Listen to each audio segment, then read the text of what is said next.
What is our greatest source of power? Is it water or gas? Is it wind or is it solar? We believe it is the potential inside all of us. Potential is everywhere.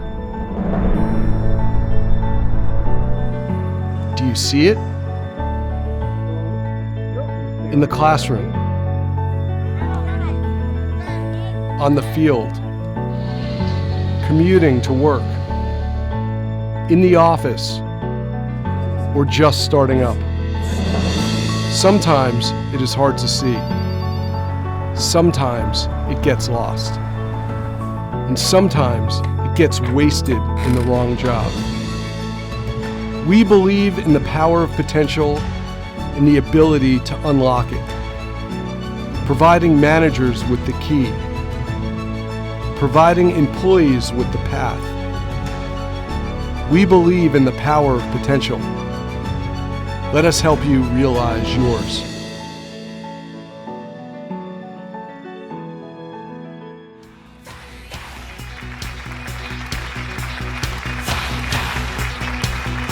Ladies and gentlemen, please welcome founder and CEO, Adam Miller.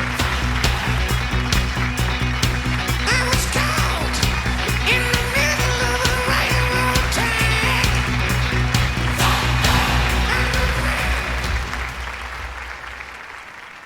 So thank you all for being here. We have an amazing conference coming up, as Chris just talked about. What I want to talk about today is the power of potential. It's something that I'm very passionate about, and having been at the very first Convergence, when there were only 8 other people in the conference room with me, it's something that I personally believe in. The power of potential is very real. Before we talk about it, though, I want to put in context where we are in the world. We're in the midst of the 4th industrial revolution. We all know about the first 3, right? There was steam power, and then there was mass production and assembly lines, which changed the way that we manufacture goods. Then the 3rd one happened much more recently when we had computers and automation, and we started to automate processes. But now we're in the 4th one. The 4th one they call cyber-physical. I don't know who came up with that name. It doesn't really make any sense. It's a very fancy name for iPhone.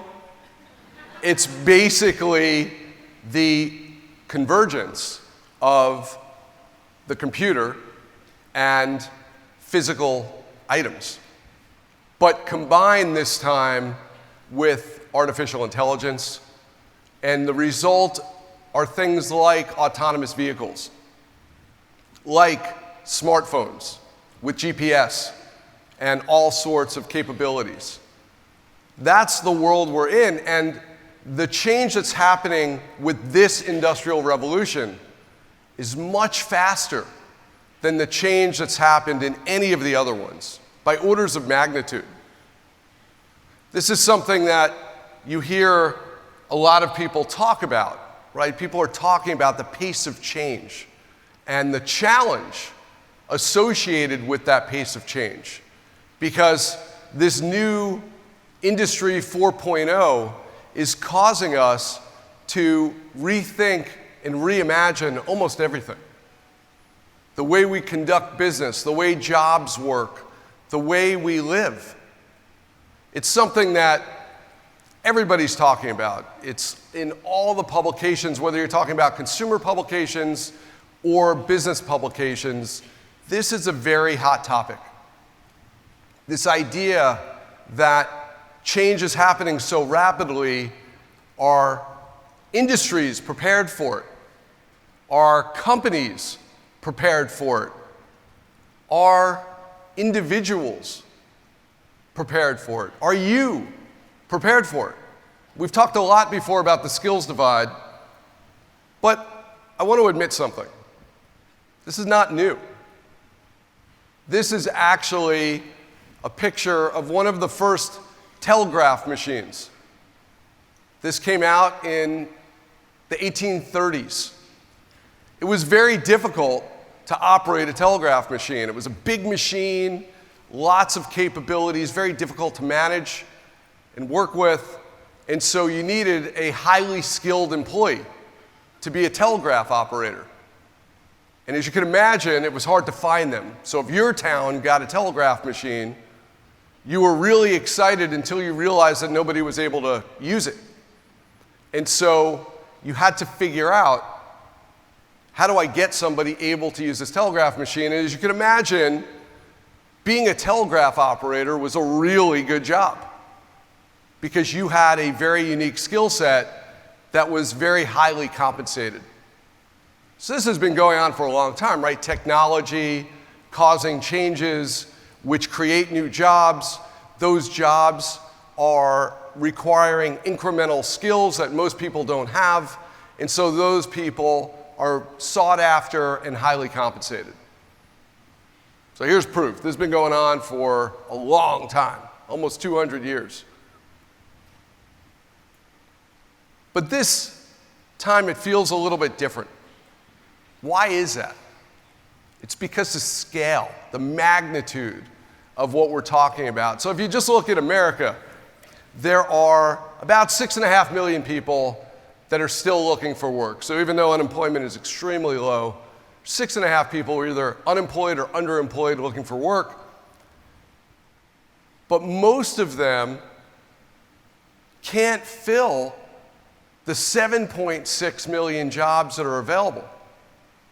Because intuitively you would say, well, there's more jobs than there are people looking for jobs. That should be great. We should have no unemployment at all. Nobody should be underemployed. But the reality is that people don't have the skills needed to do those jobs. So that's a pretty big scale, right? We're not talking about a few telegraph machines.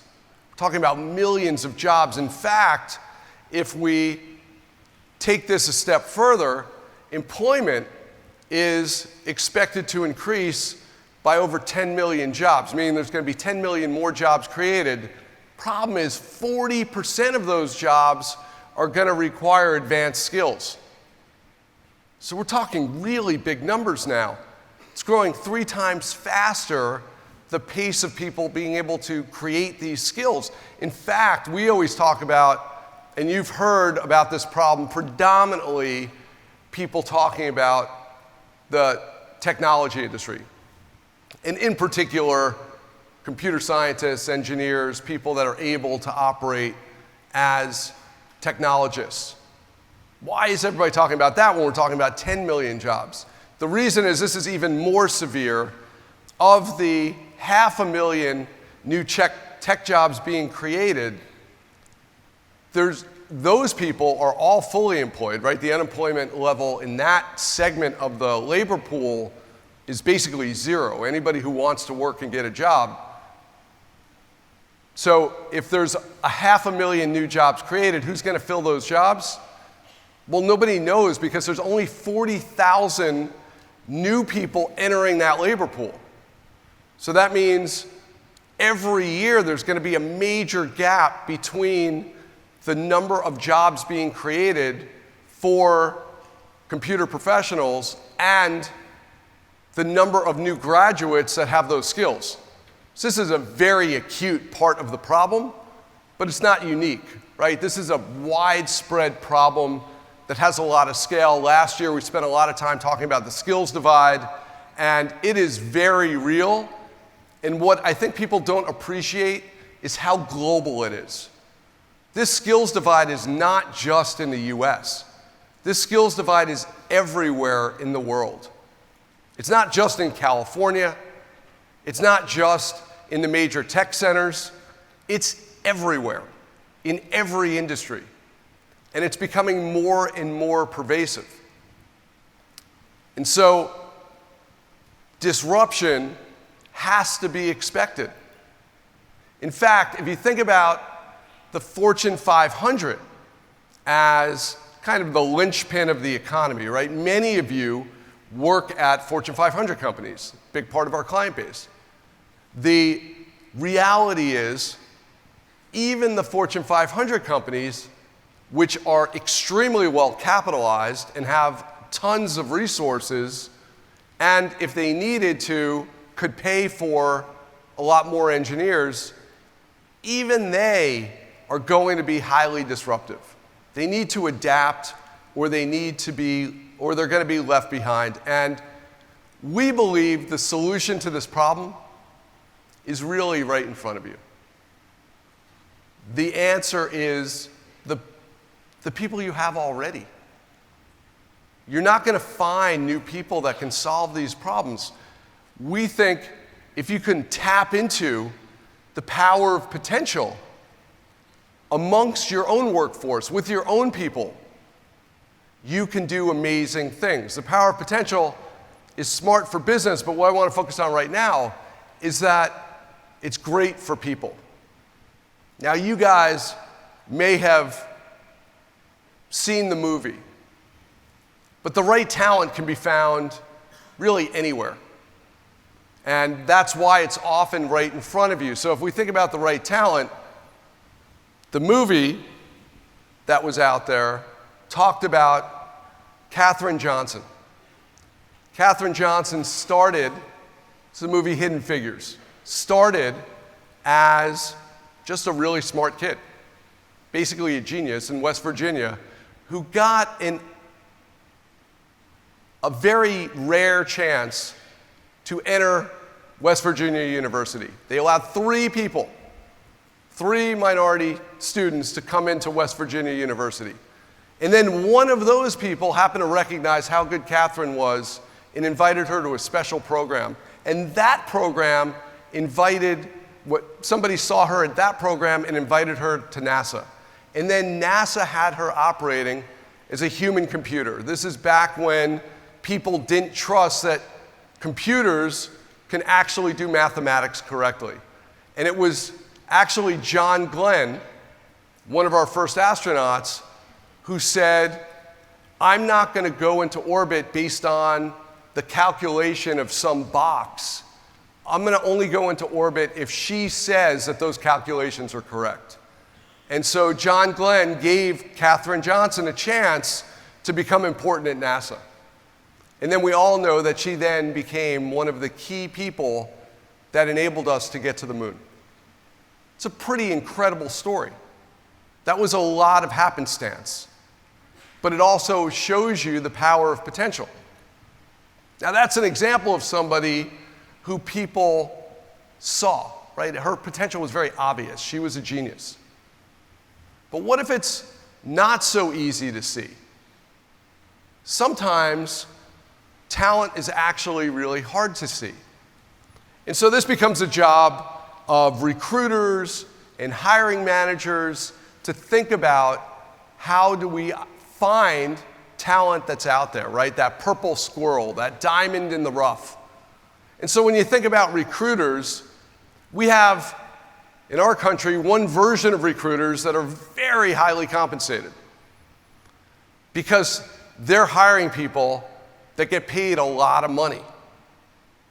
And those are NFL scouts, right? The National Football League every year has to decide who to bring into the league. And every team has to decide which players to bring in. So this is a little bit of a cautionary tale about machine learning.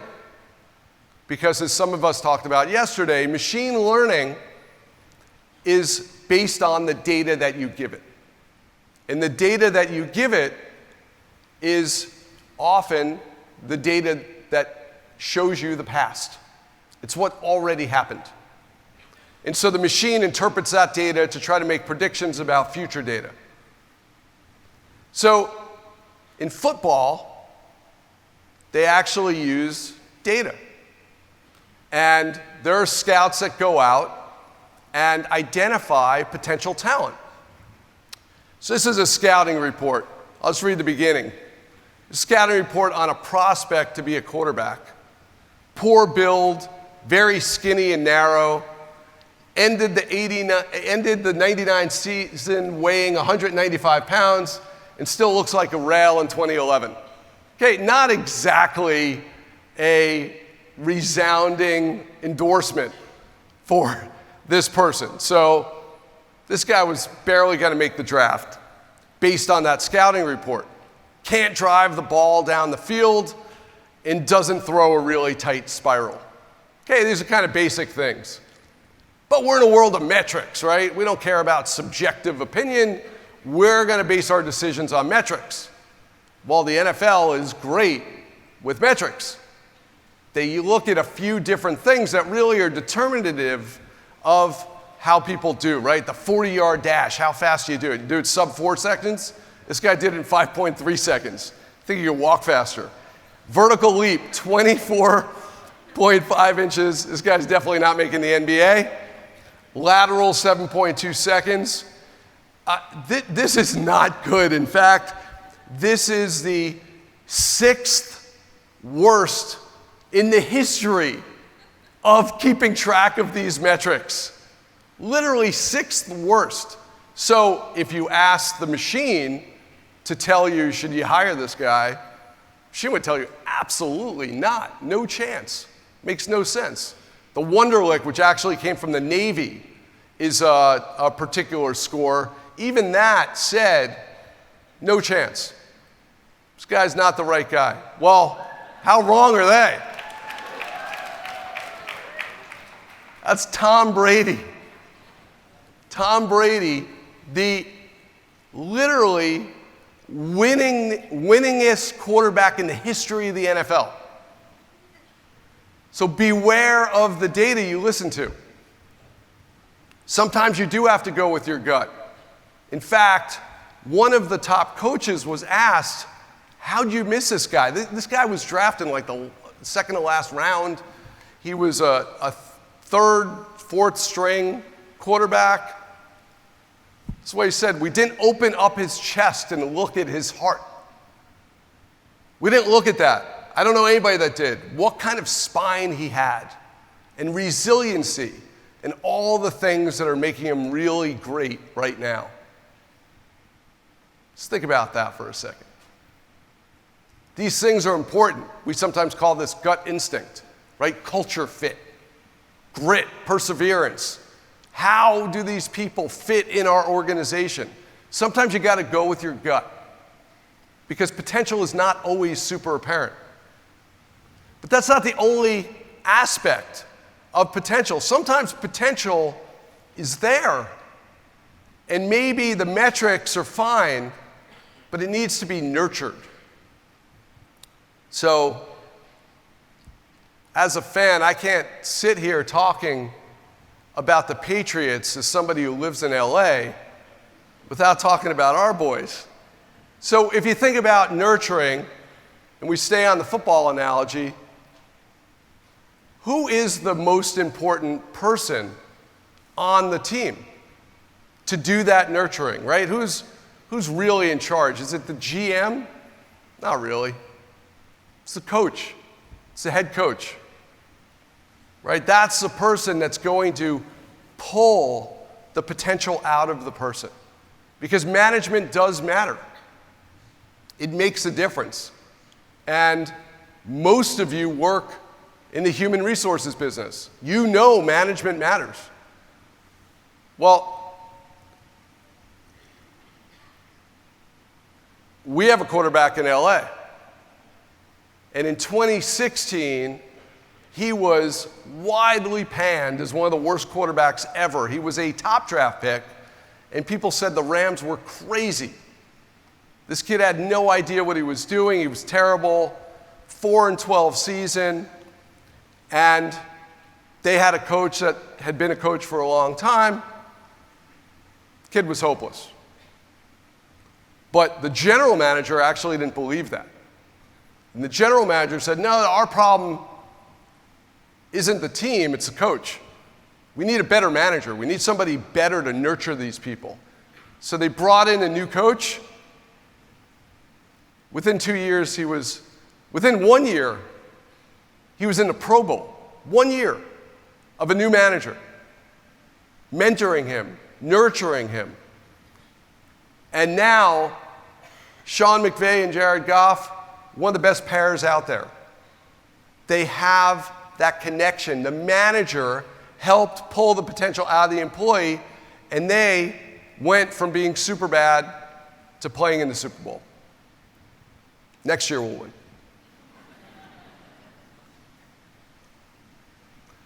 But the power of potential is not just great for people, it's also smart for business. Why is it smart for business? Well, there are 4 different things we do when we talk about talent, when we talk about people, that can be expensive. And so all companies want to drive more profitability, all companies want to be efficient and effective. Well, there's 4 ways that effectively managing talent and unleashing potential help you to be a more effective business. The first one is you got to have the right people.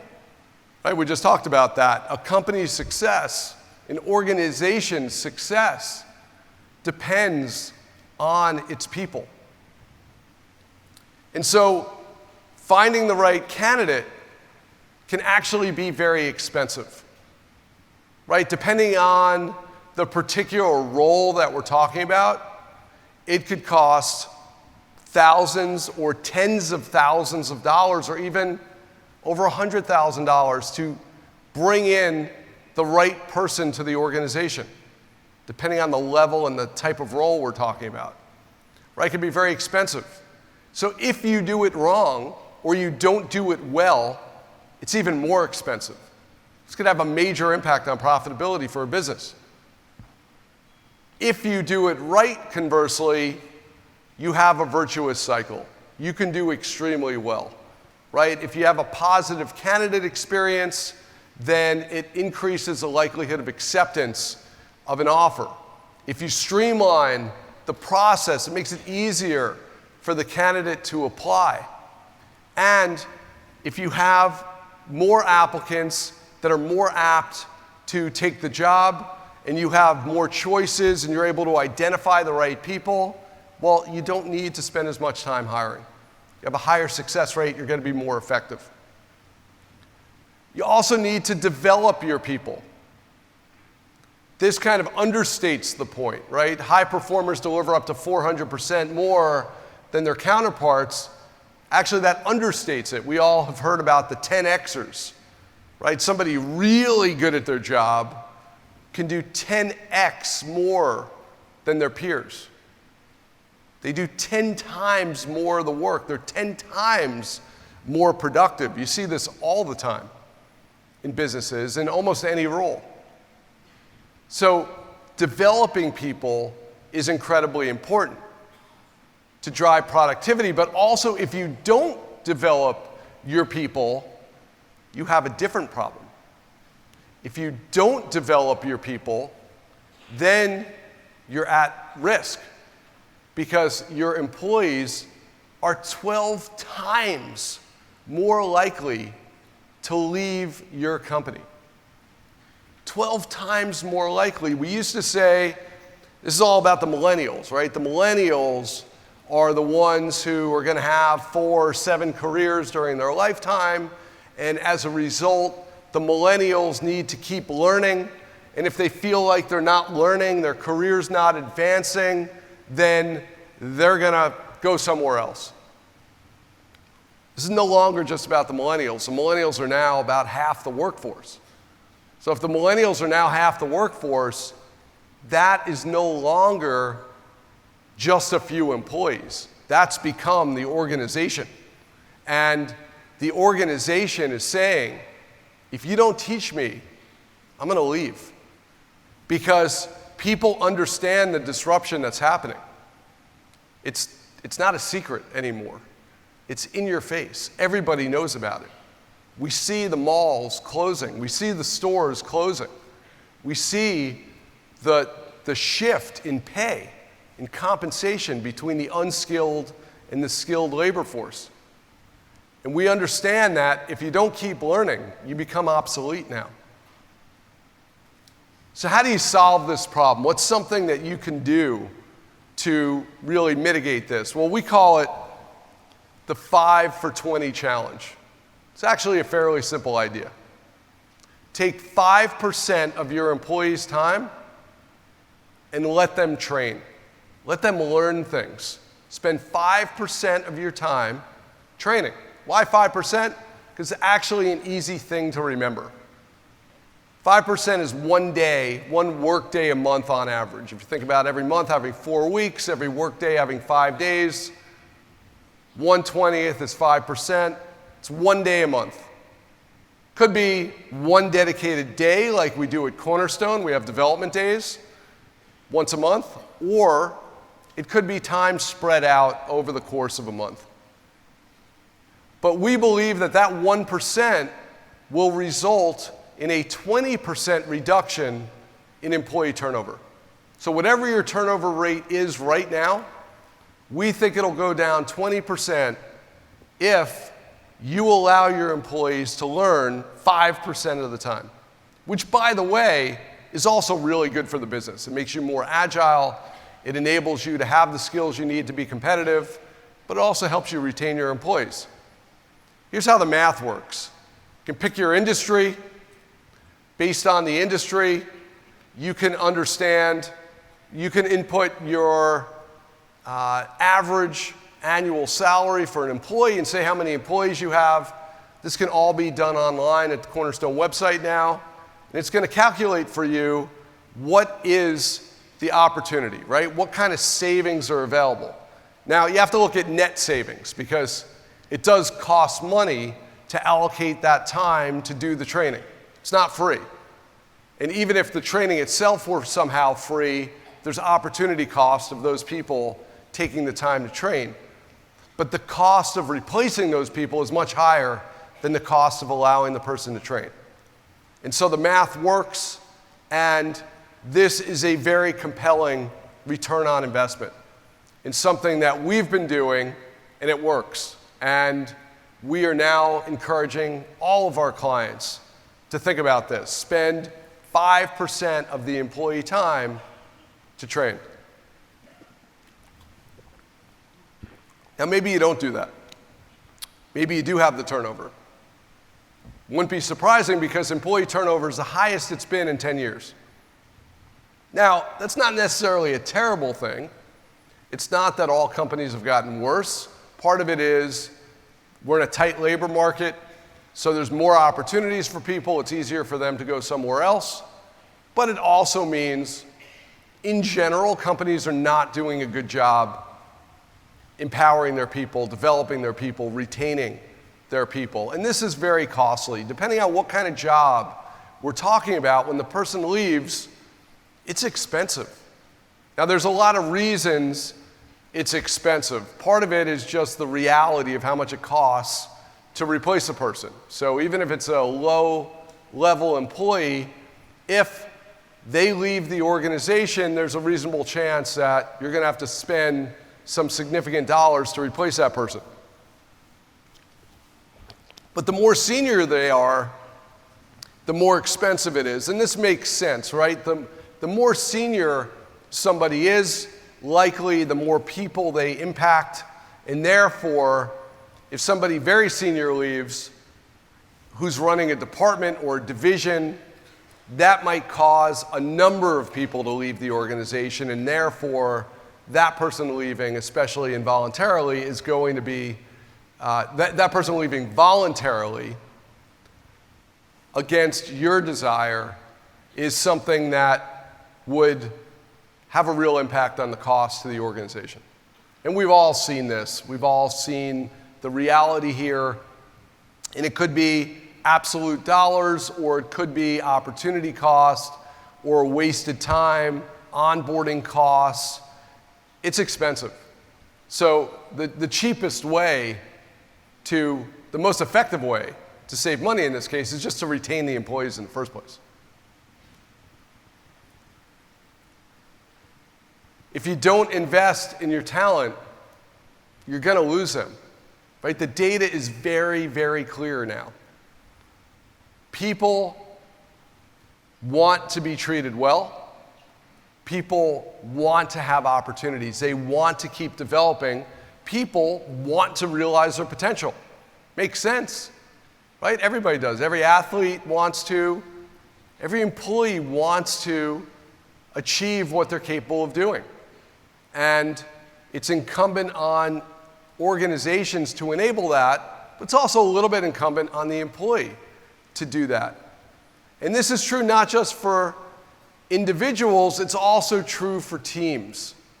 So if you're not confident about your HR data, which would put you in the big majority of people who are not confident about their HR data, isn't it a problem that that's the data you're using to make big company decisions?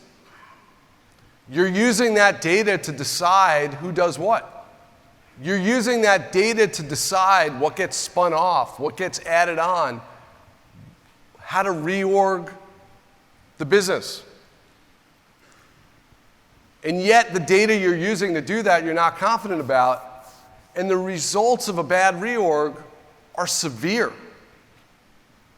Right? 80% of reorgs don't deliver the value. It's similar to M&A, right? Most acquisitions don't deliver on the initial promise. Most reorganizations don't deliver on the theory. But more importantly, perhaps, is that 60% of the time, there's a big reduction in productivity. You need to have the right data in order to make the right decisions. It doesn't have to be this way. You don't have to have a failed reorg.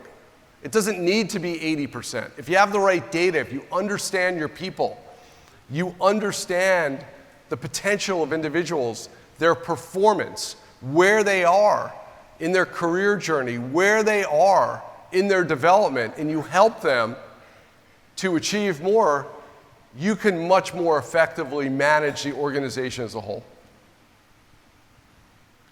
So being proactive and simplifying the data, having the right data to recognize the full talent potential is something that's really valuable. But how do you do this? We understand that it's great for people. We understand that it's smart for business. But how do you actually unlock potential? Like, what's the trick? What do you have to do? Well, we think it boils down to really just two things. You need to manage the talent, right? This is the perspective of the company. The company has to make sure that people are operating effectively. But at the same time, you have to give some of the power to the employee. We all have smartphones now. We all are able to take control of our destiny. We all have a lot of power on us at all times. Let the employee unleash some of that power. Help the employee in their career journey. When we think about talent management, we're really thinking about the different processes and tools you need and techniques to manage your people, right? How do you recruit the best people with the right candidate experience, with the right onboarding program? How do you develop people most effectively with different modalities of training, with different types of programs, all of which are meant to make your people more effective and give them the chance to be more effective while at the same time being compliant? How do you manage performance in a way that's transparent to the employee so the employee understands what their goals are and how they align to the rest of the organization, so that the employee understands what their manager and their coworkers think of them, and they understand what kind of competencies they have and what kind they need, what skills they need to do better, to move into that next role? And how do we manage the organization as a whole? Have the right data to make smart decisions, leveraging analytics to make recommendations so you can make the right final decision. But it's not just about that. right? A lot of that is from the perspective of the company, the executive, the manager. It's things we do to the employee or for the employee, on behalf of the employee. But what about the other part of it? The employee themselves.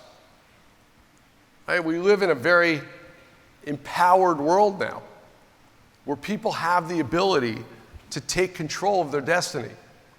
So why not give them the tools? Give them the ability to manage their own journey. We think of this as talent experience. And so talent experience really is the idea that you understand where on the journey the employee is. Are they new to a job or new to the company?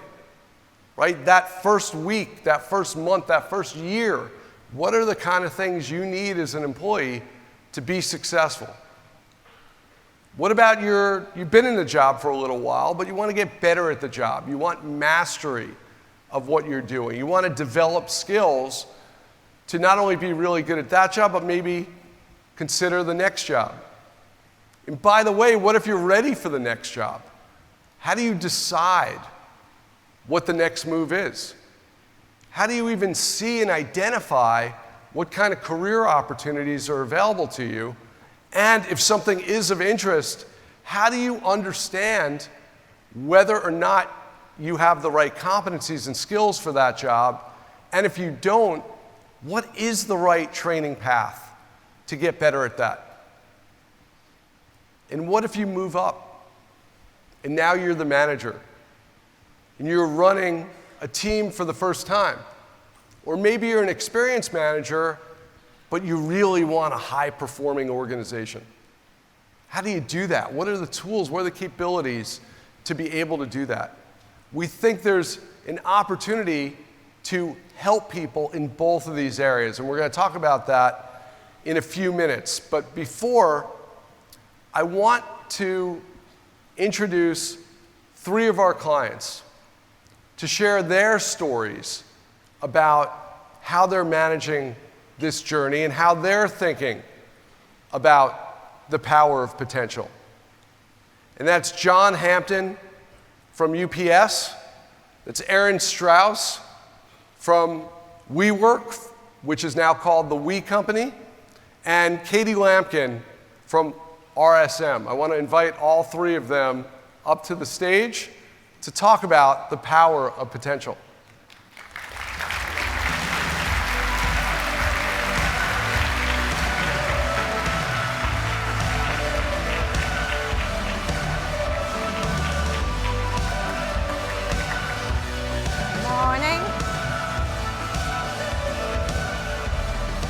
How are you? Good.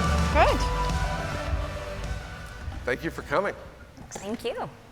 So I want to start off really understanding your story.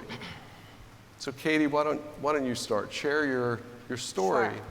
about how you've been able to unlock the power potential at RSM. Sure. Well, it's interesting, as you were speaking, there were a lot of parallels to what it is Cornerstone's trying to achieve as an organization and what RSM is trying to achieve as an organization. And the key to our success has really been the culture we're trying to create. Our strategy is really about delivering the power of being understood to our clients and to our colleagues. So when we talk about delivering the power of being understood, what that means is really trying to recognize the power of and the uniqueness of the individuals that work for us. So the talent experience for our RSM is really about unleashing the potential of those individuals that work for us.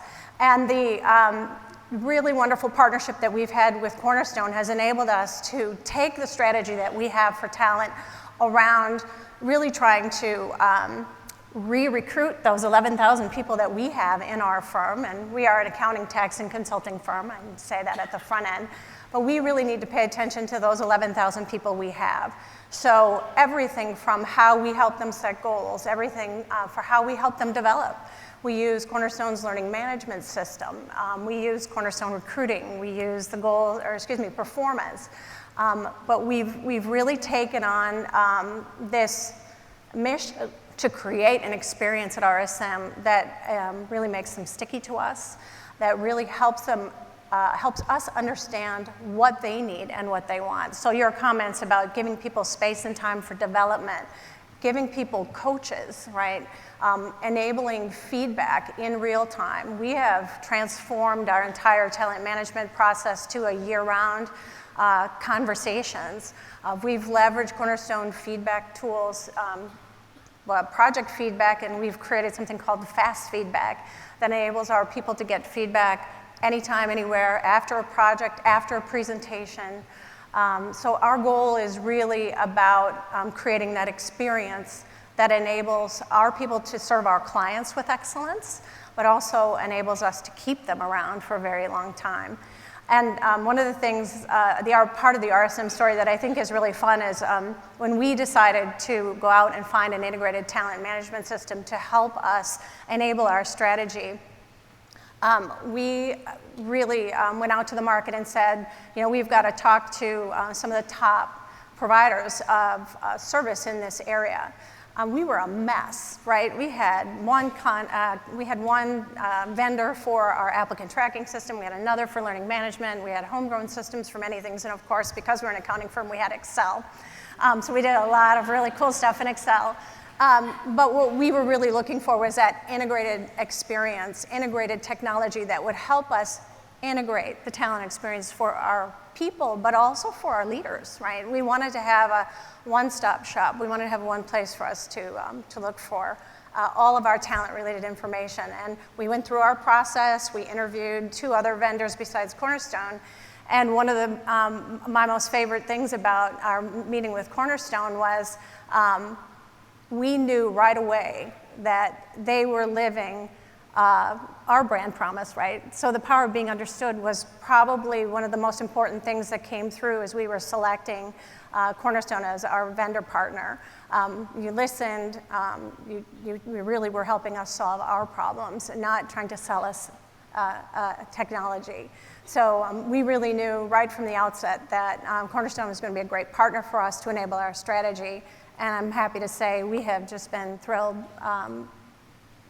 for the last 5 years as we've continued to build, add modules, right?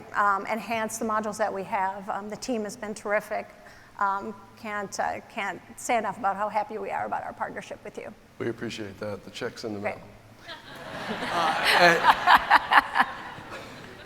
Aaron, maybe talk first about WeWork and the We Company, why the change in the name. Yeah. What do you guys do? We know you very well, but maybe not everybody does. Yeah, of course, thank you. So the We Company is what we're called now. WeWork, though, was initially founded about 9 years ago with the intention of community being our catalyst, bringing people together, building these amazing relationships, and allowing people who are individual companies and they're entrepreneurs as big as massive enterprise organizations to feel as though their contribution matters and they have the opportunity to have meaningful connections. Over time, I think our founders recognize that it's not just limited to the workspace where people have this hunger to connect. So we've recently gone under the transition from going from WeWork to the We Company, where we brought in our other business lines of We Grow, where it's focused on education, We Live, where it's focused on all that stuff that you're doing when you're not at work, where you live, where you work out, the way that you convene more socially. And what that's done kind of from the business perspective is that we've had to constantly evolve what we're doing as a company. The talent that we recruited when we were just looking at space as a service, it's completely different than the talent that we need, as now we are having schools and we're looking at coding camps and we're looking at really expanding our footprint to have a larger impact. I joined 2 years ago, a little bit more than 2 years ago, and there were 2,000 employees. We're now over 12,000 employees just in those 2 years. So it's been an incredible opportunity to learn and grow at a fast pace.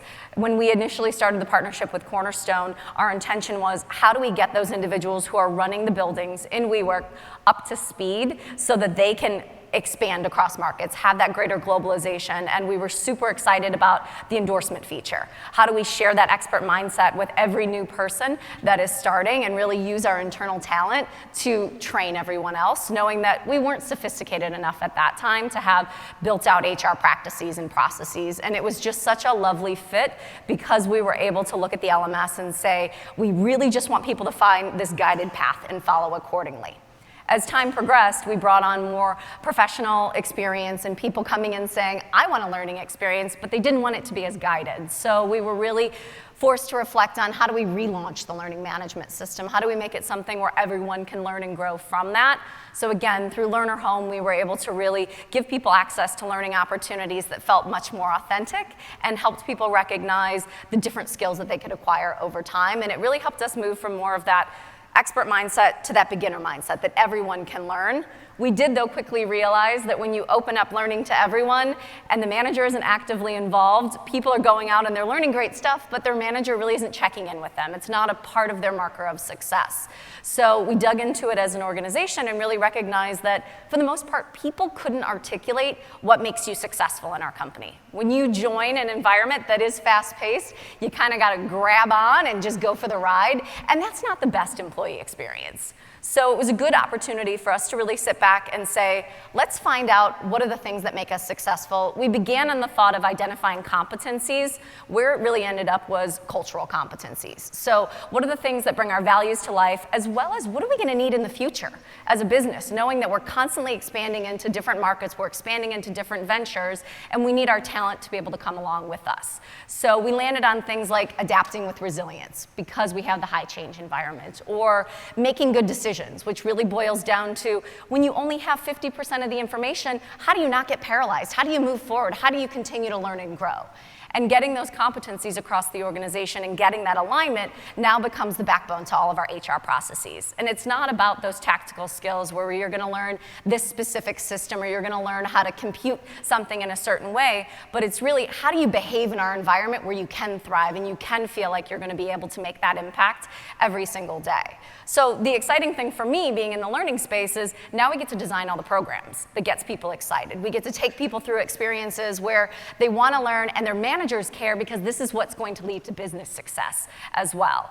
And when I think about the partnership with Cornerstone, I'm so excited for the data that we can capture along the way because we're still learning how our team members want to learn. We have a pretty heavily millennial audience, so we know that it's going to be bite-sized. We know that people want things on the go, but being able to monitor consumption of that information and monitor the things that people are adding to their development plans and seeing what gets people jazzed really will help us as an HR function move forward in a way that has a lot more intention than we've been able to have in the past.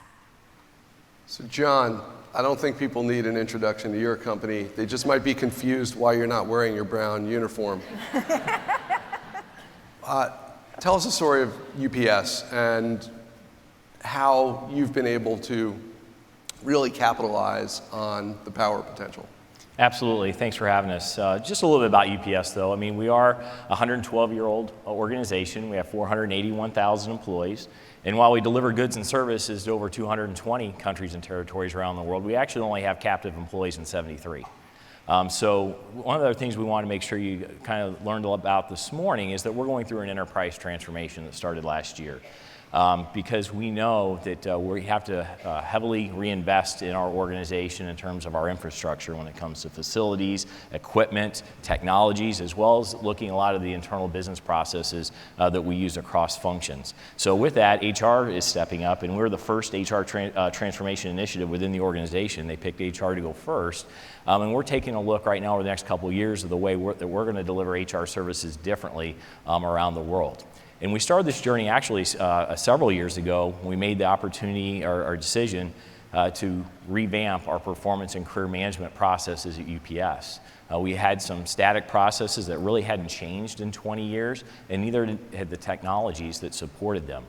So we made a decision to go ahead and make that investment at that time, partnered with Cornerstone for career and performance and learning and compensation. So we're about on our third year of taking our business processes through the cycles.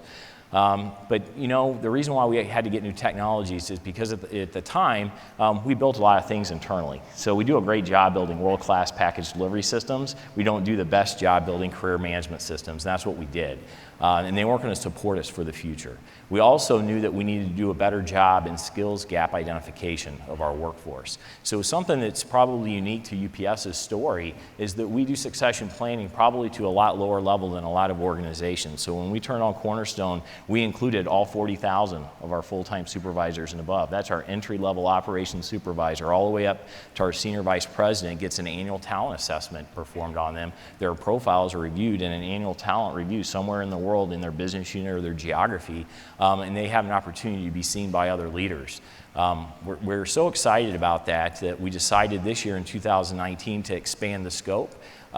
So we expanded to all our part-time management around the world, which added the scope of another 35,000 part-time supervisors. And that's almost kind of like the hidden talent that UPS had that we only probably had a local view of, but didn't really have that global view of, because we have these thousands of college students around the world going to school for a variety of occupations that we could use somewhere in the organization. But if we only had that local view to it, maybe there's another geography that could use that's now hiring off the street, that we could have had that person promoted internally. Which is incredibly efficient to be able to use your own people. So absolutely. And then we also took an opportunity this year to revamp our leadership framework. So the competency assessment that now goes out to almost those 70,000 folks, that includes an updated competency set that's going to help prepare our leadership for future opportunities and growth. One of those, just pointing out, is innovation competency that we assess all our folks on, because what we're trying to do with a large organization of our size is to bring back in some of that entrepreneurial spirit and mindset to our management teams, that it's okay to fail fast and learn from that and try again, which in sometimes a company our size, that's people become a little bit more risk averse over time. So that's something else that we're looking to try to get some benefits out over the next couple of years. The other thing I wanted to point out is just a little about where we're going with learning. So right now, we've got another enterprise transformation initiative where they've challenged our group to get all the LMSs in UPS to 2 by 2021. So we started down that journey. We're about to 6 right now. Last year, we moved the UPS airline and UPS Capital, our banking arm, over to Cornerstone. So now our pilots are taking all their annual training and certifications in the product. So we're really happy about that. And this year, we're moving our sales organization as well as our global business services groups. So we're on path to make that effort happen. And then finally, I just wanted to thank Cornerstone because, as a company that makes any decision like we did to take these on-premise systems that you had, and you could go to your local IT group to partner with and work through issues as they arose, you move to a SaaS solution, some of that nervousness takes place, and now you're dealing with the vendor on your success. And it's just like any other technology. It's technology, and there's going to be issues that come up from time to time, but it's good because our GPS support, our client support, the executive team at Cornerstone has helped ensure any of those issues that have arisen at UPS. We've successfully, going into our 3rd year, have maintained our schedule and launched all our business processes in Cornerstone. Thank you. So Aaron, one of the things I love about the WeWork story is it's an example of hypergrowth outside of technology. Yeah. And very few companies experience the kind of hypergrowth you've been through. What is unique to talent experience in that environment, that 2,000 to 12,000 people in 2 years? I think a lot of the uniqueness comes from our inability to be as structured as ordinary organizations may be able to be. I think we can't come in with a plan that this is what the cycle is going to be for the entire year. Most of what we do has to be quarter by quarter, and it's so iterative in nature where we recognize the workforce has changed, our strategy has changed, our intentions have changed, and how do we adjust accordingly? So John, your company is the perfect example of global scale. Right? Very large organization, very complex, truly multinational. What are the particular secrets to success in that environment? With the Cornerstone product, I guess with learning, one of the successes that we saw with this product more than anything else in this rollout is when we think about technology, we do great things for our customers, and we always made everything in the language available for them to be able to ship and move their products and goods around the world, but we didn't do the best job of doing that internally within UPS. So right now, Cornerstone stands as the most translated employee-facing software that we have, because we've now translated it into 22 languages plus English. We just added Arabic last year to get ready for Dubai 2020, because we're the global transportation company supporting that expo. And so the folks over there need to do some training in the platform, so we made that available to us. But I think that that's one of the things that we've seen as we're trying to evolve the platform and user adoption. Fantastic.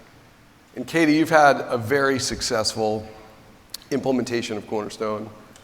Some of the people here are just starting their journey. Mm-hmm. What were some of the keys to your success in that implementation? Well, I think the very first module that we launched in the firm was the learning management system. And I think the team would agree we might have underestimated how much time and effort it was going to take the mass amount of information that we had in our old learning system and transform it. So I would say make sure that you really think about the resources you're going to need internally, right? Not only the technology team, but you also need the business side of the house well represented. Don't be afraid to change your business process. Don't just pick up what you have and turn it into the new learning management system. And I think my advice would be that's going to take you longer than you think. But the great thing for us was we learned a lot through that first implementation, and we carried those learnings forward as we moved into implementing performance and then recruitment, most recently onboarding, and now in the process of utilizing succession. So we've built the team. You want to talk about the power of potential, right? And we had a great team on the learning management side. That team taught the next round. We brought some new talent in and they're learning, right? So the other thing that we're doing is cross-training all of those leaders on the implementation side to understand each one of those modules, so we truly have an integrated system and an integrated team to serve it. But I think it takes longer than you think. It's more complicated than you think, but if you've got the right team and the right partner, you can get it done right. But it's been a journey. And John, what's the biggest measure of success for you, given all the different initiatives that are out there? Yeah, one of the things I reflect back on, one of the measures of success is where we came from with our old metrics on our old talent management system. We didn't have a lot of visibility of that talent. And one of the use cases that we were trying to solve for is in our old talent management system, we identified that probably less than half of our promotions were probably the folks that we thought maybe we need to be promoting. Were they the people that were ready now for the next level assessment to be ready for take on more a higher level at UPS, or were they high potentials? And we estimated it was about less than half. When we ran our talent assessment at the end of 2018, our first 2 full cycles through Cornerstone, we're seeing now about 85% of our promotions are the folks that are being identified as those people that are ready now, developing 1 to 2 years, or have some type of potential and have got an accelerated development plan. So we're really excited about that. Well, thank you all for sharing your stories. Thanks for having us. For joining us. All right. Thanks, guys. Thanks a lot. Thank you.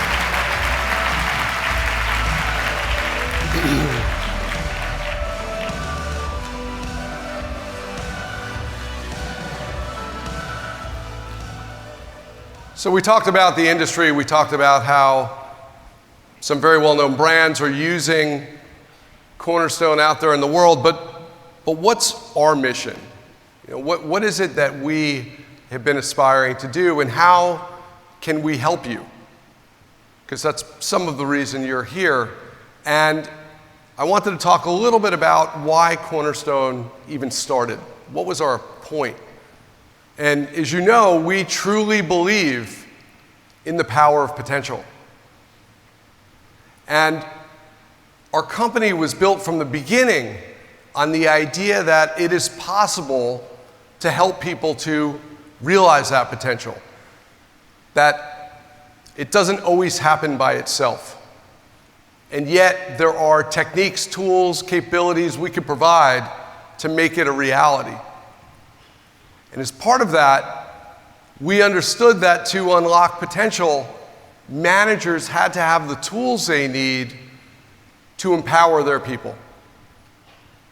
That again, it doesn't just automatically happen in every case. sometimes it needs to be nurtured. It needs to be managed. It needs to be coached.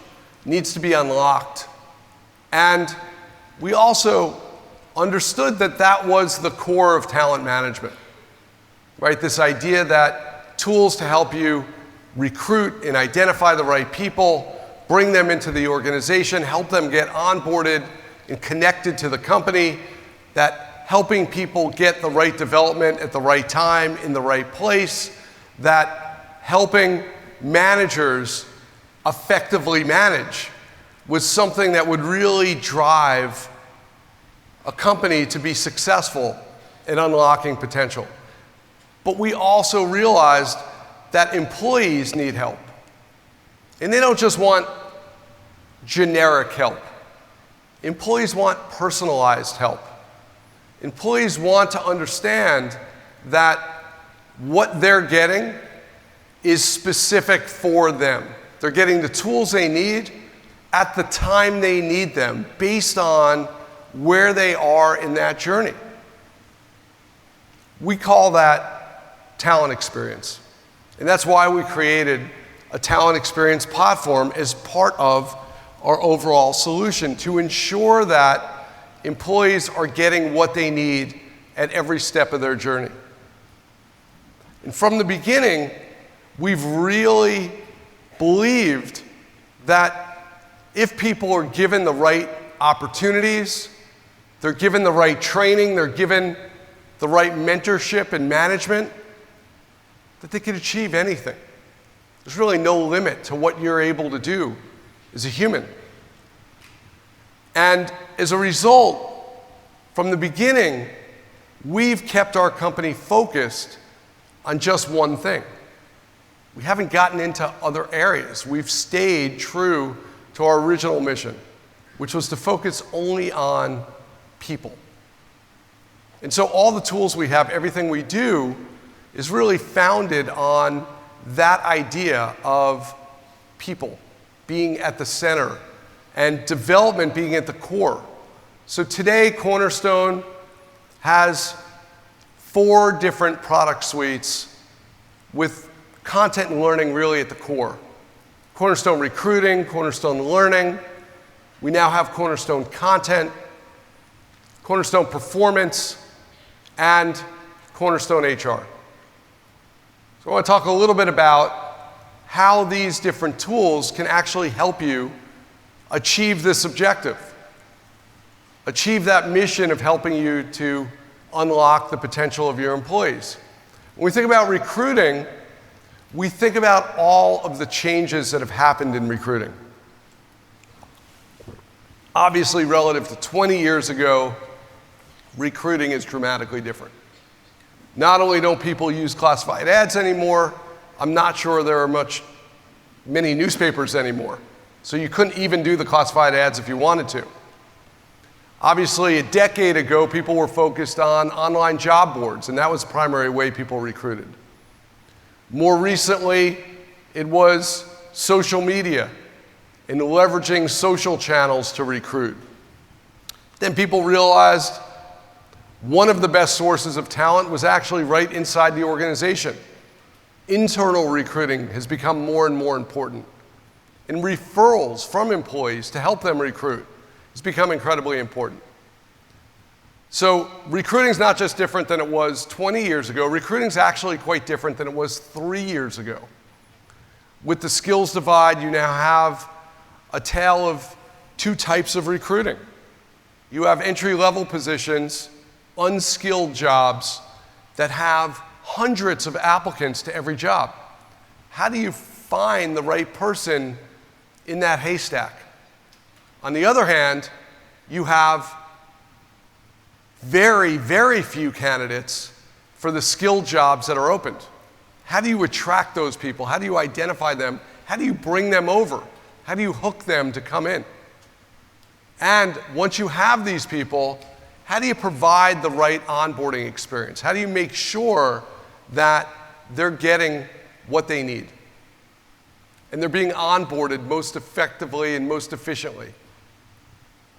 Cornerstone Recruiting today really enables all of those different components, from requisition management to managing career sites externally or internally, helping you with the selection process, screening candidates, being compliant throughout the entire process, managing the interview process, the offer letter process, and of course, most importantly, ensuring that you're effectively onboarding people once they do come in. And doing that in a modern interface that's engaging for the candidate and simplified for the recruiter and the hiring manager. And so to that end, we have worked on tools to make it easier for the hiring manager and the recruiter to work together, to give feedback to each other. We've worked on opening up the system. There are many, many new recruiting companies out there that do some really cool things, leveraging machine learning, leveraging AI, modern technology like chatbots to simplify the entire recruiting process. We want to make sure that we give you the opportunity to leverage some of those tools that are out there. And given the fact that we already have all your employees in the system, ensuring that the internal employees have the right candidate experience. That it's not just about the external employees, but also about your own people. You just heard from John the UPS example where it was 85% of the people identified were eligible for promotion. Think about the scale of that company, the number of people hired each year at a company like UPS, and the savings possible by promoting more people rather than going external to hire. And think about the productivity benefits of having a company where people realize that if they do good work, if they do perform, they have the ability to move up. They do get more opportunity. They don't need to leave the organization. That's very powerful. That drives massive productivity, massive profitability, and enables companies to remain agile and to keep performing. There's also the importance of development. We started in learning, we've stayed true to learning, and we believe that at the core of what we do, the best way for somebody to realize their potential is to learn, is to be given access to the opportunities to develop. And as we all know, people develop different ways. Some people have short attention spans. They want short bursts of learning. Others prefer longer form content. Some people like watching videos. Other people like listening. Other people want to be in person. There's an enormous opportunity to develop people effectively if you were able to understand what kind of content is most relevant to that person. So we've spent a lot of time and energy and capital to really build out personalization around employee development, to ensure that we're helping curate the right content and deliver the right content to the right people. And so when we think about learning management and we think about learning experience, we think about that holistic need to develop an employee in every step of their career, not just the first week on the job, but for their entire life. These could be all different modalities of training. Could be a mix of content, blended learning, certification programs, internal designations, the need to do on-the-job training, to connect with other people in the organization, informal learning that's happening, and getting insights on that training to ensure compliance, ensure the right content's available, and ensure that learning is happening in the flow of work. We think about this differently than we did 20 years ago. 20 years ago, there were not smartphones. 20 years ago, there was not a whole lot of online training. 20 years ago, we didn't spend our time at home on social media and at work on a wide variety of software tools depending on our function that enable us to effectively do our job. And so the way we think about learning today is very different than the way we used to think about learning. We realize that the solution must deal with all of those realities, and that we have to understand the reality about how people develop. We want to provide a holistic solution, one that includes not just the compliance training that's required for the employees, to keep them safe, to lower risk, to ensure compliance and meet regulatory requirements. But we also want to make sure employees have a great learning experience so that they could find the content that they want, that they could find the things that they need. But we've also realized that to do that truly effectively, we have to also give you the content. We have to make it easy for you to have a wide array of content in multiple languages, at multiple lengths, to enable multiple modalities, to enable the right playlists, the right learning paths for different people depending on where they are in their career journey.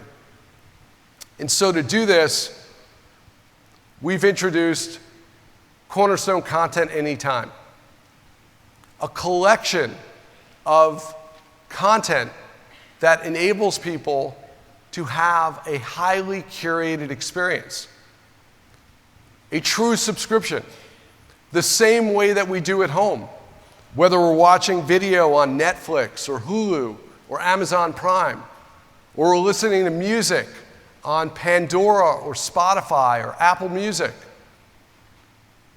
This week, Apple announced that they're starting to discontinue iTunes. Why? Because the whole world's moved to subscriptions. We don't buy albums, we don't even buy songs anymore. We subscribe to things. We have unlimited access to consume the content that we want.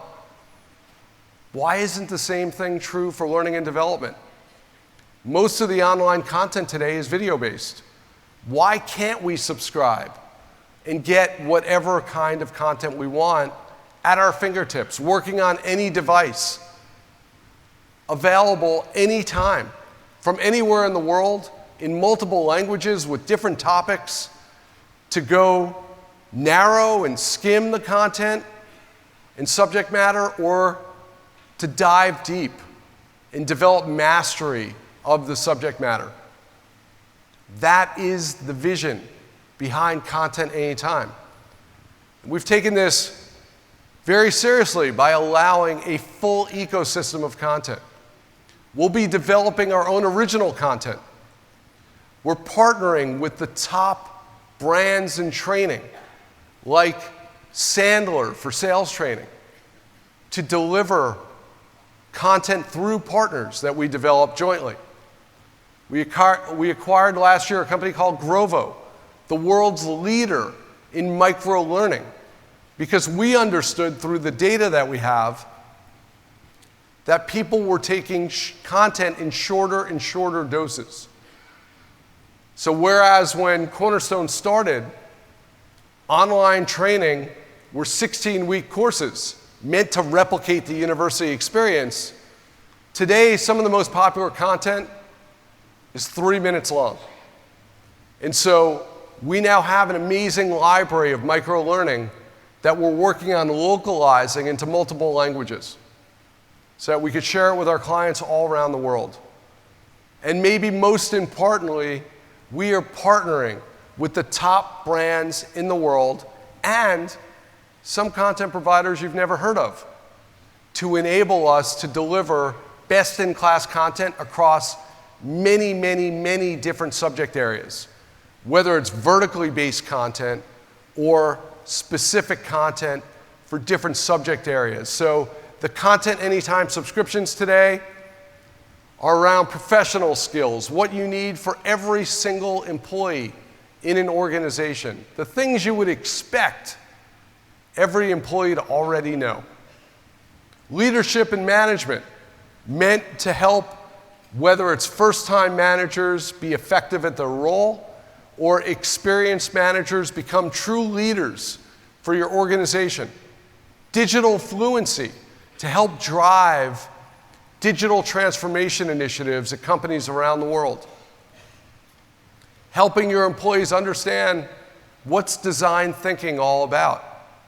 How do you think like a product manager? How do you leverage the tools and technologies that are out there? How do you understand how to leverage the power of the kind of predictive analytics that are available now? To use it to recommend and not decide. To understand when to trust the data and when to be skeptical. Modern compliance, we all know that the way we think about social norms today is vastly different than content from 20 years ago, or 10 years ago, or even 5 years ago. Social norms are very different today. What's allowable, what's acceptable is very different. So compliance content needs to be modern. It can't be old. It's got to be delivered by the right people who represent the kinds of biases that we're talking about and understand how to think in the modern world and how to operate in the modern world. What is the right ethics and behavior to have today? And how do we make sure that people understand that social norms have changed? And also, how do we dig deep into things like sales and customer relationships? Not just cursory understanding of how to sell or how to interact with clients or customers, but how do you go deep? How do you understand how to negotiate, how to manage pipelines, how to provide world-class service? All of that becomes important. So we think about learning holistically now. We think about the combination of learning management and learning experience and content subscriptions to provide a holistic solution. What I want to do now is introduce Summer Rogers, our VP of Product Management, to show you exactly how we think about this and how it works with Cornerstone today. Summer? Thanks, Adam. Instead of being the VP of Product Management, I'm going to put on the hat of an L&D professional, and I'm really tasked with making our sales team more effective. And I want to do this in two ways. I want to help them make more meaningful connections with their prospects, and I also want to help them be more resilient, overcome challenges like rejection or maybe a lost opportunity. So I'm here at my learner homepage, and I hope you've all seen this page before. It's the convergence, no pun intended, of push training and pull training. On the left, I have the training assigned to me in my role. And on the right-hand side, I have carousels of recommended learning or training I've saved for later. But today, I want to draw your attention to the playlist that I've been working on. So I'm going to open up a playlist I have in progress that's really focused on addressing these two topics for the sales team. You mentioned Sandler, and that's one of the courses I have in my playlist. We've recently partnered with an industry-leading sales training provider and have really reimagined through a micro-learning lens this content to help our sales teams. Let's take a look at an example of Commit to Transforming Your Sales.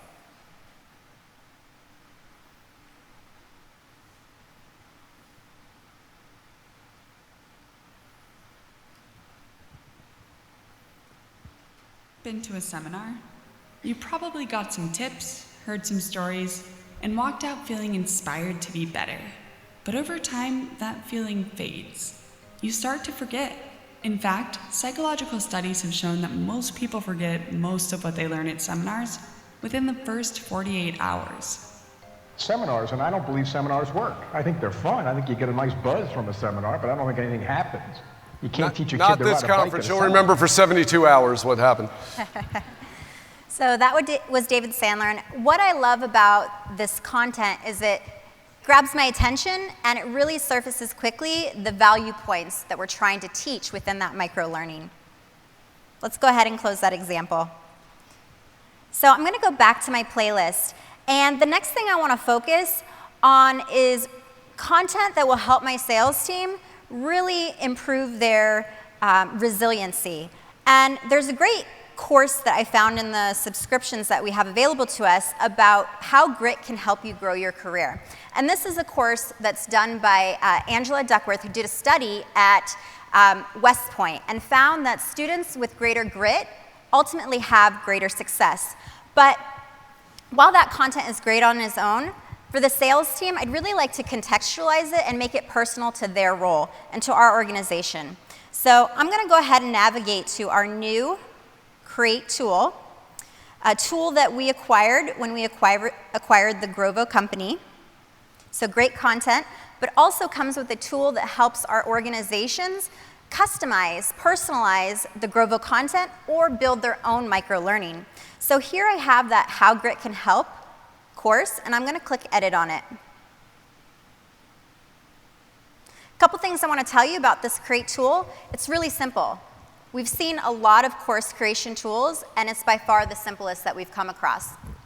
And I want to call out a few of its features. In making it contextual for our organization, we can change the colors, rebrand it, change the text. In the original text, it didn't say Cornerstone, so I'm really personalizing it for our sales organization. And beyond changing the branding and the color, I can add slides, and it's drag and drop, very simple, just like PowerPoint. To make it more contextual, I think it'd be great for the sales team to hear from our CEO. Summer, seriously, do you have a more recent picture? Adam, the 90s are coming back, mullets are in. I thought this was a great photo.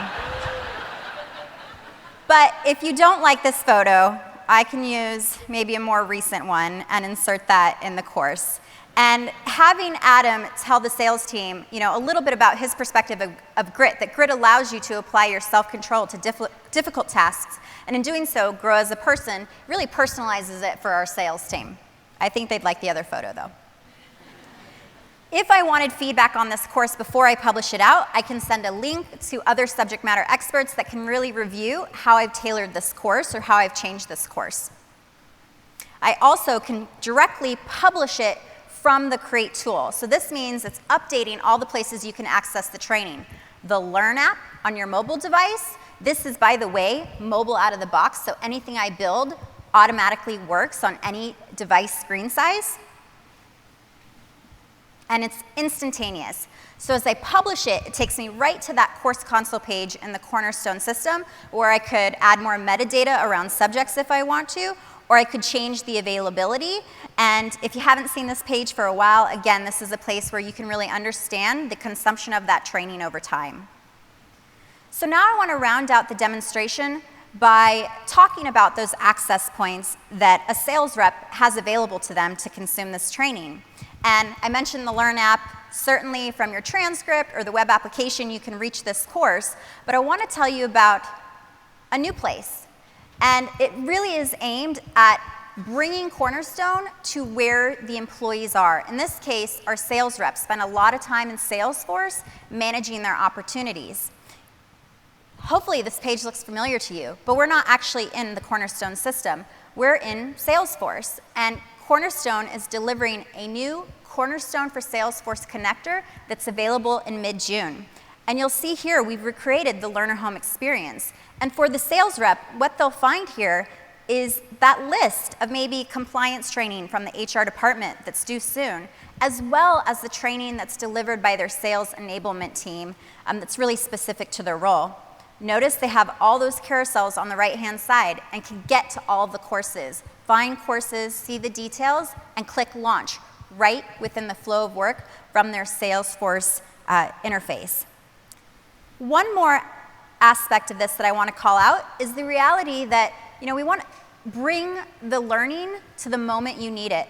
So if we're talking about helping a sales rep be more resilient, if they lose an opportunity and they indicate in that opportunity the lost deal, how might we use Cornerstone Learning to surface that suggested training. There's that grit course we just updated where they can launch it from here and have it be present and relevant in the flow of work right when they indicated they lost that opportunity. That's trigger-based learning. Thanks, Adam. Thanks, Summer.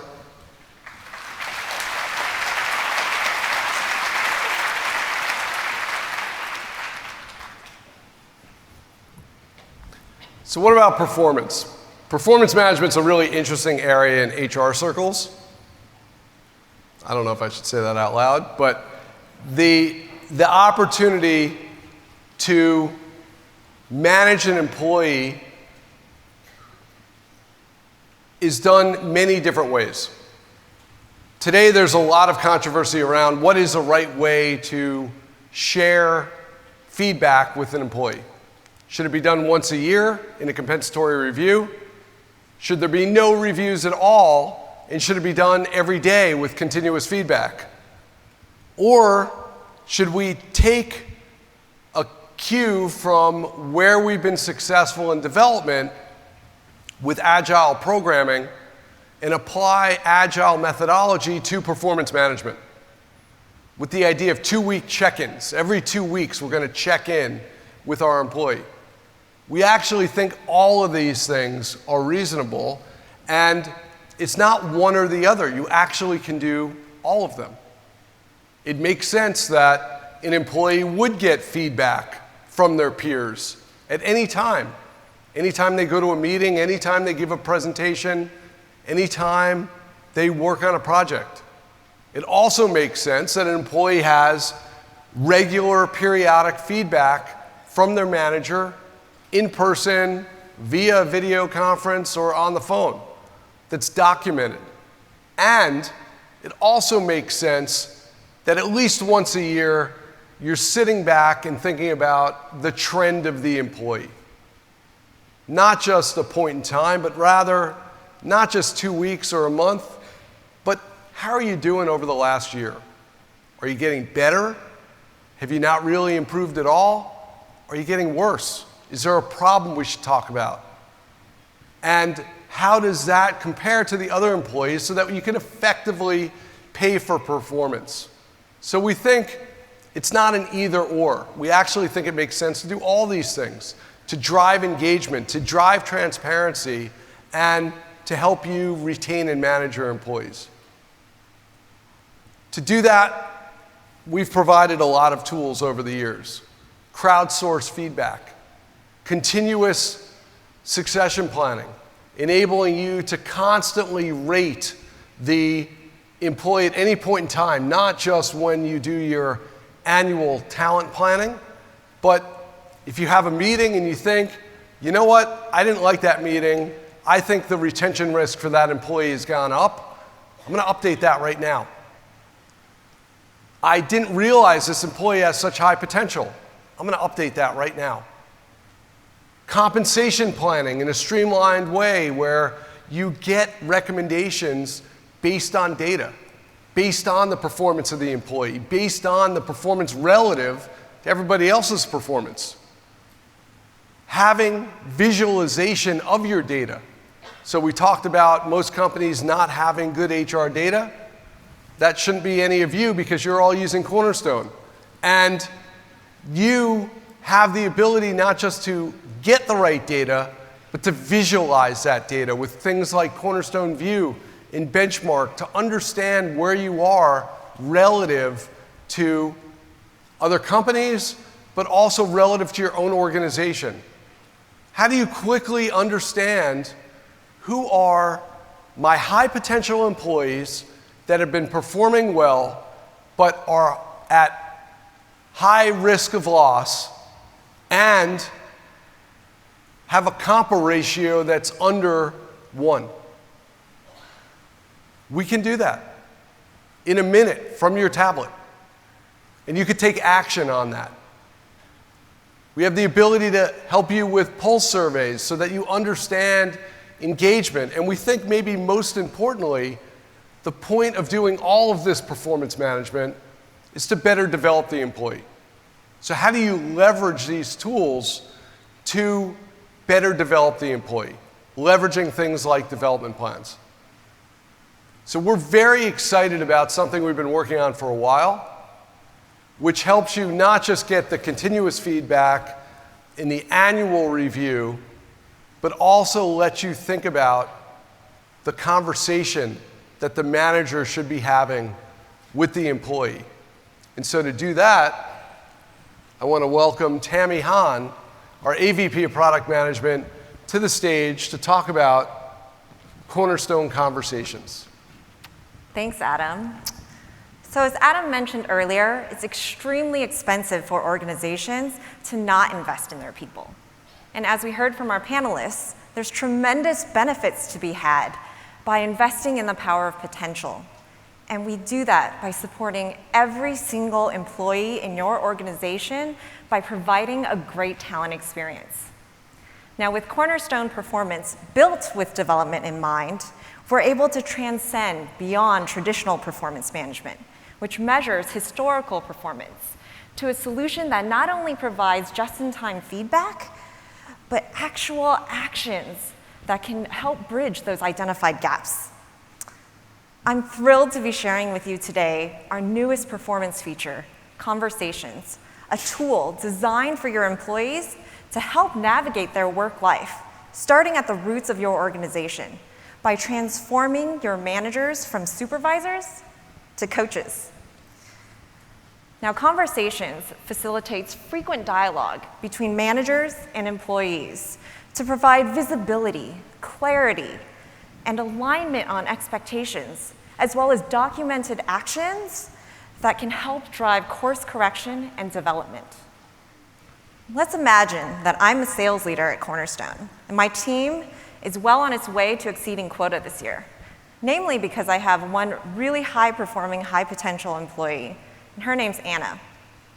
Now, Anna recently asked me if we could have a one-on-one to discuss her career path. She knows she's doing well. She wants to know how and when she's going to get promoted. I'm going to use Cornerstone Conversations to help me prepare for this one-on-one and document the notes from that meeting.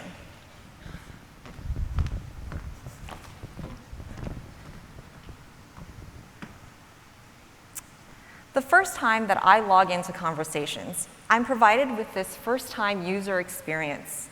It's simple, it's easy, it's intuitive. I can see step-by-step instructions on what I need to do next.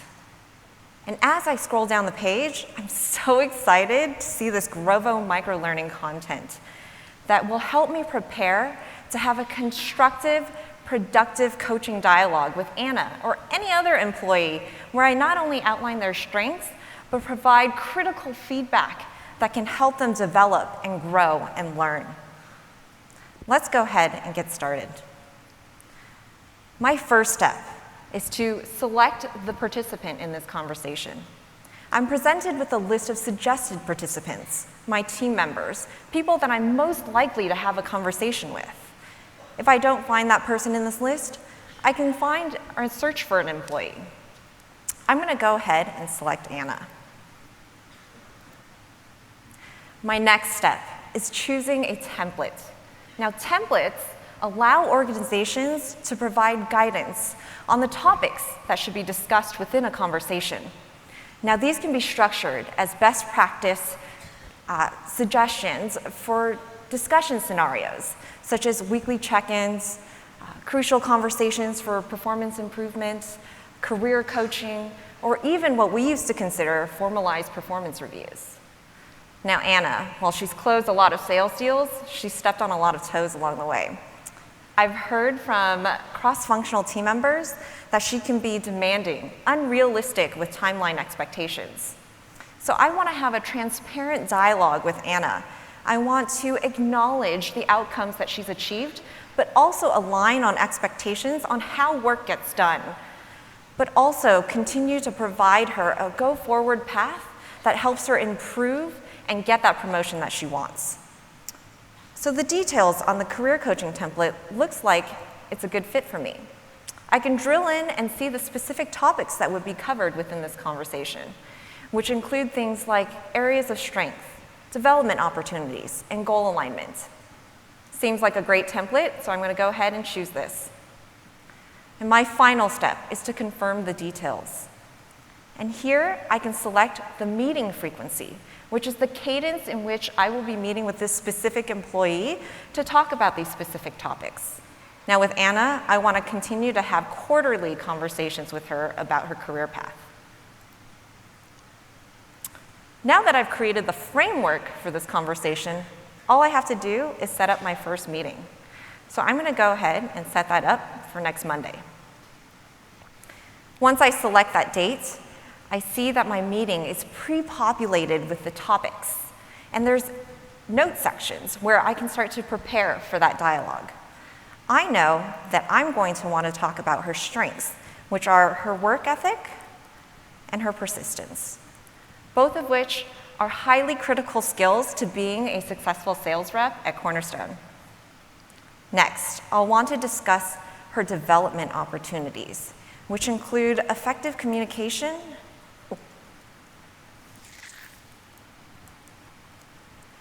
as well as prioritization, both of which have negatively impacted her relationship with critical stakeholders that are part of that sales process.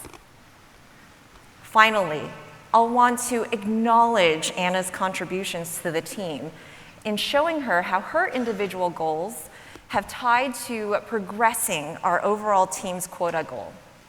From here, I can quickly drill into Anna's goals through the Goals Light panel. Here, I can see her individual goals as well as the team goal. I can drill in and look at the details of each specific goal.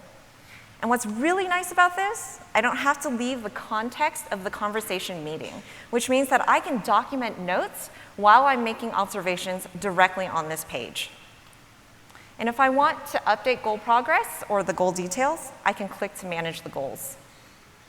Now let's fast forward to next Monday, my pre-scheduled meeting date with Anna.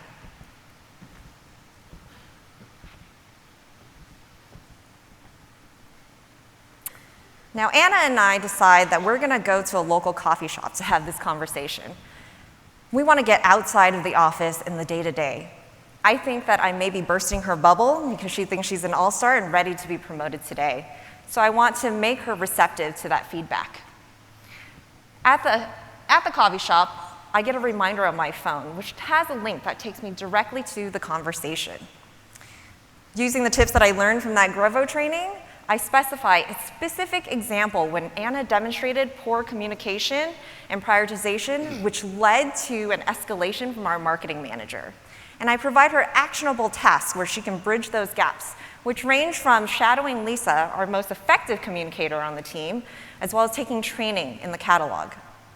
Finally, I want to show gratitude and acknowledgement of all the contributions Anna's made to the team to keep her motivated and engaged and not defensive from the feedback. So I show her how her goal progress contributes directly to our team's goal progress. And I show her how her success is our success. With Cornerstone Conversations, empower your managers to engage, motivate, provide guidance to their employees to perform at their best and achieve amazing results that are great for your people and smart for your business. Now, Conversations is currently available in a closed beta today, and we'll be opening it up to all clients later this month in an open beta. Thank you. Thanks, Tammy.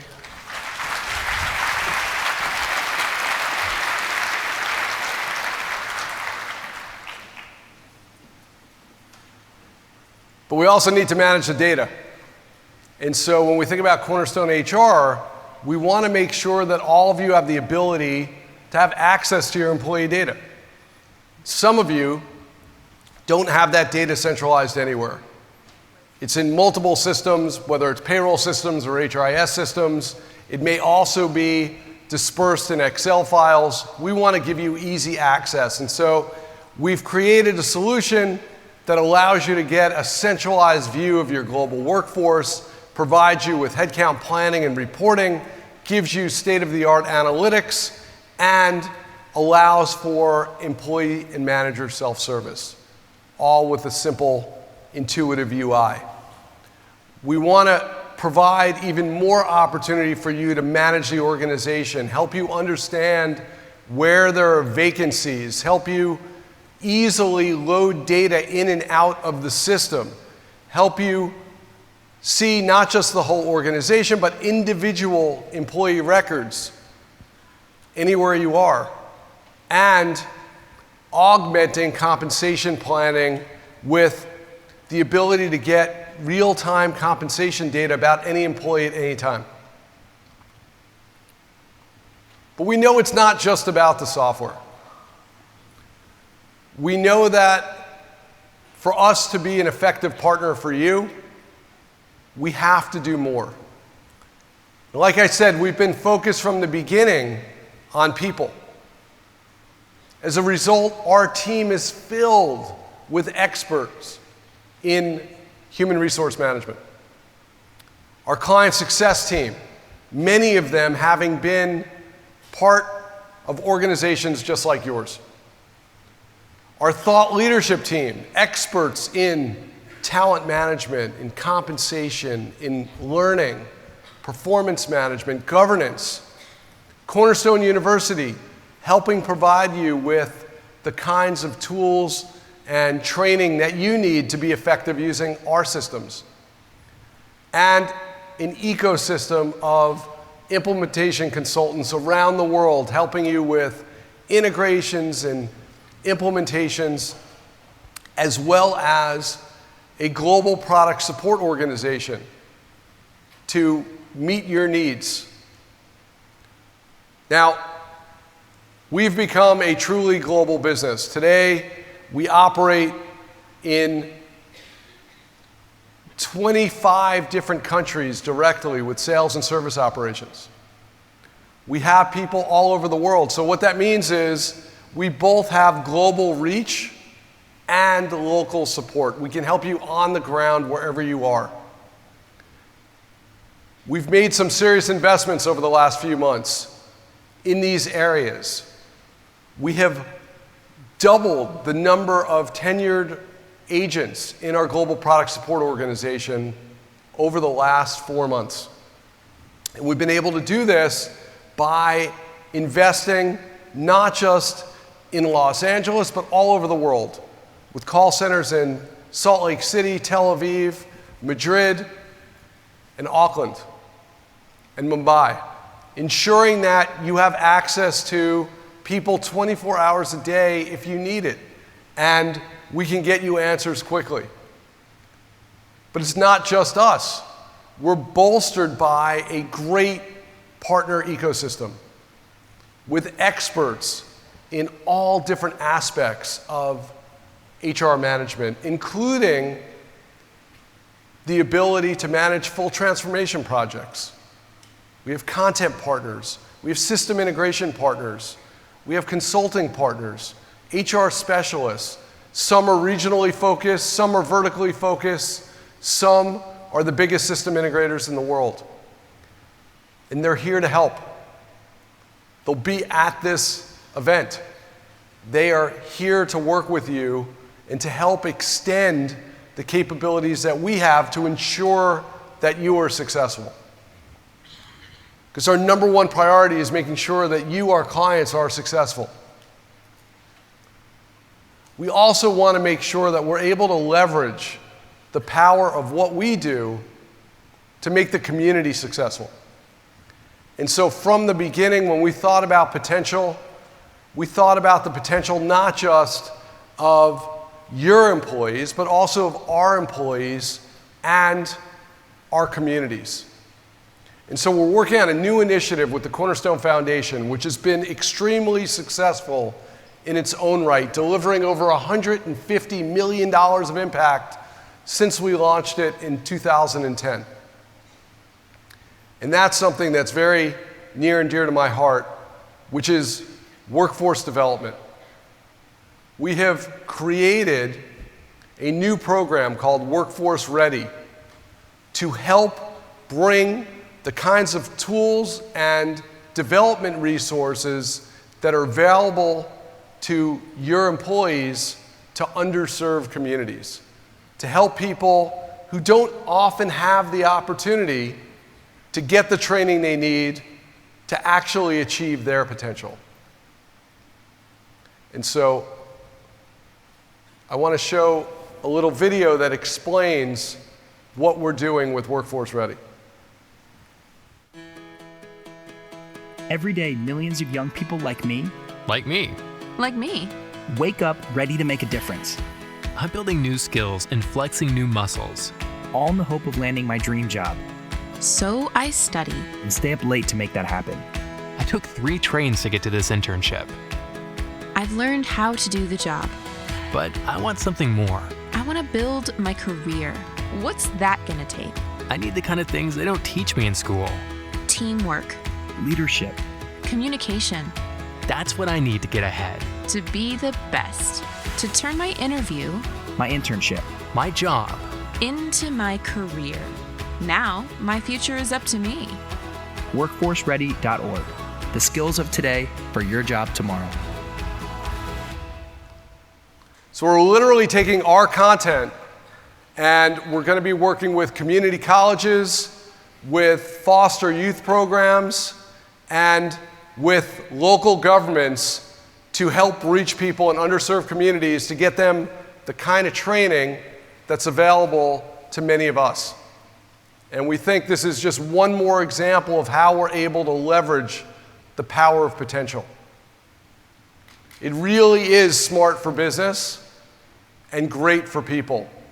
I want to thank all of you for being here. I want to thank you for sharing your stories, for being willing to network, for being willing to have a lot of fun tonight. And I want to encourage you all to learn something every day that you're here.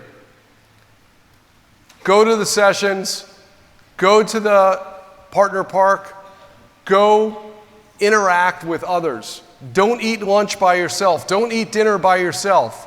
Grab somebody, whether you're with your coworkers or not. In fact, if you're with your coworkers, I'd encourage you not to spend time with them. You'll see them when you go back to work. Spend time with other people. Divide and conquer. There are a lot of concurrent sessions that have a lot of really interesting content. This is about you. It's not about us. We want you to learn. We want you to learn from each other. So meet some new people, establish some new connections, grow your network, and take one more step closer to realizing your potential. Thank you all.